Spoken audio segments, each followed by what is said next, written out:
Selamat pagi Bu Marini, kami dari kelompok 13 akan mempresentasikan tentang harmonisasi peraturan perpajakan. Dengan saya Rebecca Grace, NRP 3203020066 dan rekan saya Reis Ferio, NRP 3203020100. DPR telah mengesahkan RUU tentang harmonisasi peraturan perpajakan dalam rapat paripurna DPR RI pada tanggal 7 Oktober 2021. Pembahasan RUU harmonisasi peraturan perpajakan didasarkan pada Surat Presiden nomor R-21/Pres/05/2021 tanggal 5 Mei 2021 serta Surat Keputusan Pimpinan DPR RI nomor PW/0529/DPR RI/6/2021 tanggal 22 Juni 2021. Dalam rapat kerja Komisi 9 bersama pemerintah, terdapat 8 fraksi yang menyatakan menerima hasil kerja Panja dan menyetujui RUU tentang harmonisasi peraturan perpajakan.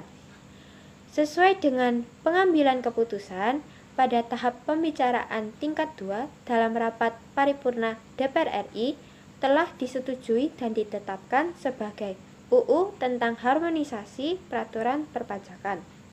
Berikut gambar dari pengesahan RUU tentang harmonisasi peraturan perpajakan. Beberapa pandangan fraksi tentang Undang-Undang Harmonisasi Peraturan Perpajakan.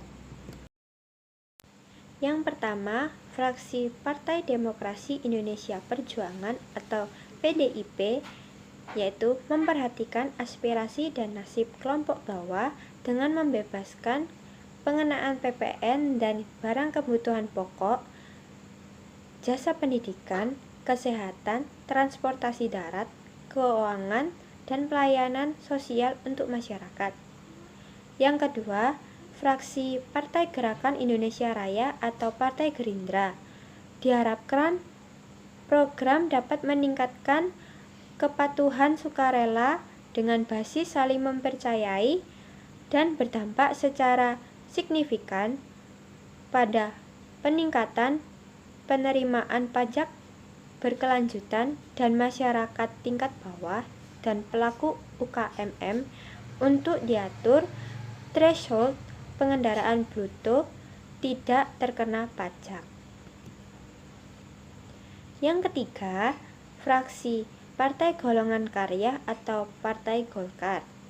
Dengan kenaikan ini diharapkan bahwa asas keadilan dalam pemungutan pajak terpenuhi dan mengurangi beban masyarakat dalam tekanan ekonomi yang disebabkan oleh pandemi. Yang keempat, ada fraksi Partai Nasdem, yaitu berpendapat bahwa penegasan ranah pelanggaran administratif dan prinsip ultimatum remedium perlu lebih ditegakkan untuk kepentingan penerimaan negara dan kepastian hukum. Kemudian kami lanjutkan dengan fraksi Partai Demokrat.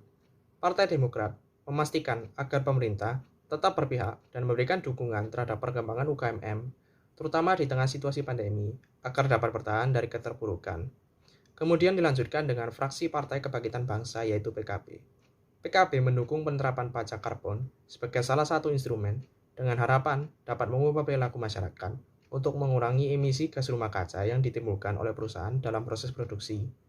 PKB juga memiliki tujuan untuk meminimalisir praktik penghindaran pajak berganda dan pertukaran data perpajakan. Kemudian dilanjutkan oleh fraksi Partai Keadilan Sejahtera yaitu PKS. Partai tersebut menolak hasil pembahasan RUU tentang harmonisasi peraturan perpajakan dikarenakan bertentangan dengan sumber falsafah negara. Kemudian dilanjutkan dengan fraksi Partai Amanat Nasional yaitu PAN. PAN menilai bahwa pajak karbon tidak bisa berdiri sebagai kebijakan tersendiri. Dengan ini, ketentuan pajak ini harus diimplementasikan dengan memperhatikan aspek penerimaan negara, tenaga kerja, lingkungan, dan lain-lain. Kemudian dilanjutkan dengan fraksi Partai Persatuan Pembangunan yaitu PPP. PPP mendukung upaya pemerintah untuk melakukan reformasi perpajakan komprehensif, namun harus berhati-hati dan proporsional agar tidak menjadi kontraproduktif terhadap upaya pemulihan ekonomi. Juga mendukung langkah pemerintah untuk mengurangi emisi karbon dengan instrumen perpajakan yang tepat, sasaran, dan efektif, serta fokus mengurangi dampak pencemaran lingkungan. Kemudian, kami lanjutkan dengan sistematika RUU Harmonisasi Peraturan Perpajakan yang terdiri dari 9 bab dan 19 pasal. Secara garis besar memuat peraturan sebagai berikut. Peraturan yang pertama yaitu judul Rencana Undang-Undang Harmonisasi Peraturan Perpajakan atau RUU HPP yang merubah beberapa undang-undang berikut beberapa perubahannya. Perubahan yang pertama, Undang-Undang Nomor 16 Tahun 1983 tentang Ketentuan Umum dan Tata Cara Perpajakan. Perubahan yang kedua yaitu Undang-Undang Nomor 7 Tahun 1983 tentang Pajak Penghasilan. Perubahan yang ketiga itu Undang-Undang Nomor 8 Tahun 1983 tentang Pajak Pertambahan Nilai Barang dan Jasa dan Pajak Penjualan atas barang mewah. Perubahan yang keempat, Undang-Undang Nomor 11 Tahun 1995 tentang Cukai. Perubahan yang kelima, Undang-Undang Nomor 2 Tahun 2020 tentang penetapan peraturan pemerintah pengganti Undang-Undang Nomor 1 Tahun 2020 tentang kebijakan keuangan negara dan stabilitas sistem keuangan untuk penanganan pandemi coronavirus disease 2019 dan dalam rangka menghadapi ancaman yang membahayakan perekonomian nasional dan stabilitas keuangan menjadi undang-undang. Perubahan yang keenam, Undang-Undang Nomor 11 Tahun 2020 tentang Cipta Karya. Perubahan yang ketujuh, mengatur mengenai program pengungkapan sukarela wajib pajak. Perubahan yang kedelapan, yaitu pengaturan mengenai pajak karbon. Peraturan yang kedua, yaitu ketentuan umum dan cara berpakaian. Penggunaan NIK sebagai NPWP orang pribadi untuk mempermudah pemantauan administrasi wajib pajak Indonesia dan wujud perang aktif Indonesia dalam kerjasama internasional melalui asistensi penagihan pajak global kerjasama bantuan penagihan pajak antar negara. Peraturan yang ketiga, yaitu ketentuan terkait pajak penghasilan. Adanya perbaikan lapisan tarif PPh orang pribadi yang berpihak kepada lapisan terendah. Kemudian adanya penambahan lapisan tarif wajib pajak OP sebesar 35% untuk penghasilan kena pajak di atas 5 miliar rupiah. Kemudian penambahan threshold peredaran bruto tidak kena pajak untuk UKMM. Kemudian pengaturan ulang tarif PPh badan sebesar 22% untuk mendukung penguatan basis pajak. Dan pengaturan tentang penyusutan amortisasi. Peraturan yang keempat yaitu ketentuan terkait pajak pertambahan nilai. Komitmen keberpihakan kepada masyarakat dengan pemberian fasilitas pembebasan PPN atas barang kebutuhan pokok, jasa pendidikan, jasa kesehatan, jasa keuangan, dan jasa pelayanan sosial.